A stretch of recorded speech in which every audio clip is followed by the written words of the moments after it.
ఆహాహాహా. ప్రజల బతికే పాలనలాగా మేడమే ఎంప్లాయీస్ దగ్గరికి వచ్చింది. మాయ మేడం మంచిది కాబట్టి ఇంత అవకాశం ఇస్తుంది. మరొకరు అయింటే మిమ్మల్ని ఉద్యోగాల్లో నుంచి పీకి అవతల పడేసి ఉండేవాళ్ళు. అందులో అనుమానమే లేదు. ఇప్పుడు మించిపోయింది ఏమీ లేదు. జాబ్ నుంచి తీసేస్తే తీసేసుకోవచ్చు. ఏంట్రా అలా మాట్లాడుతున్నావు? ఒకప్పుడు ఈ ఉద్యోగాలు మీకు ఎంత అవసరమో మర్చిపోయారా? ఇప్పుడు తలపొగరుతో మాట్లాడుతున్నావు. మిమ్మల్ని జోక్యం చేసుకోవద్దని చెప్పాను కదా, మీరు సైలెంట్ గా ఉండండి. మాయ మీద నాకు కొన్ని అనుమానాలున్నాయి.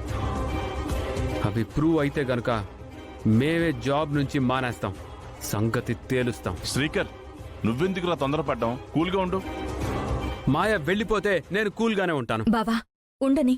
ఏంటి ఉండని అంటున్నాను. ఎందుకు? నువ్వింకేం మాట్లాడుకో, నేను మాట్లాడుతాను. నువ్వు సైలెంట్గా ఉండు.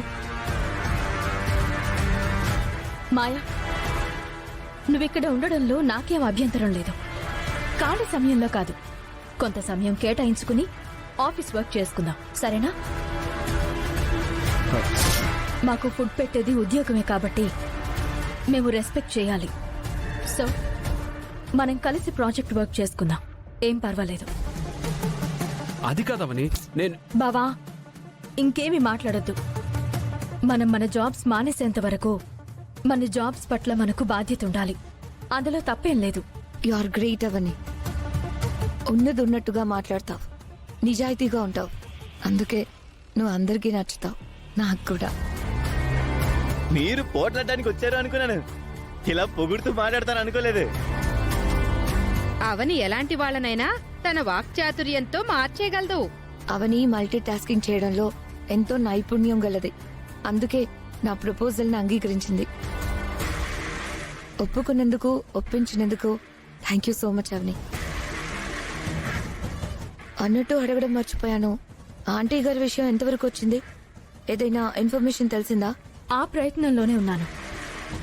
సమయం వచ్చినప్పుడు తెలుస్తుందిలేండి. అప్పుడు అందరూ బయటకొస్తారు. నువ్వు ఏది మొదలుపెట్టినా దాని అంత చూసే వరకు ఆగవని అందరికీ తెలుసు. నువ్వు అనుకున్నది సాధించాలని, ఆంటీ గారు క్షేమంగా మన ముందుకు రావాలని నేను బాటమ్ ఆఫ్ మై హార్ట్ కోరుకుంటున్నాను. All the very best Avani. Thank you. ఈ మాటలు ఇలాగే గుర్తుంచుకోండి. మనం తర్వాత మాట్లాడుకుందాం.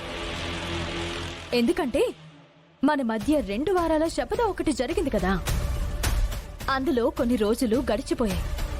తొందరలో దాని గురించి మాట్లాడుకుందాం. Sure sure. మీకు రూమ్ చూపిస్తాను, రండి. అమ్మా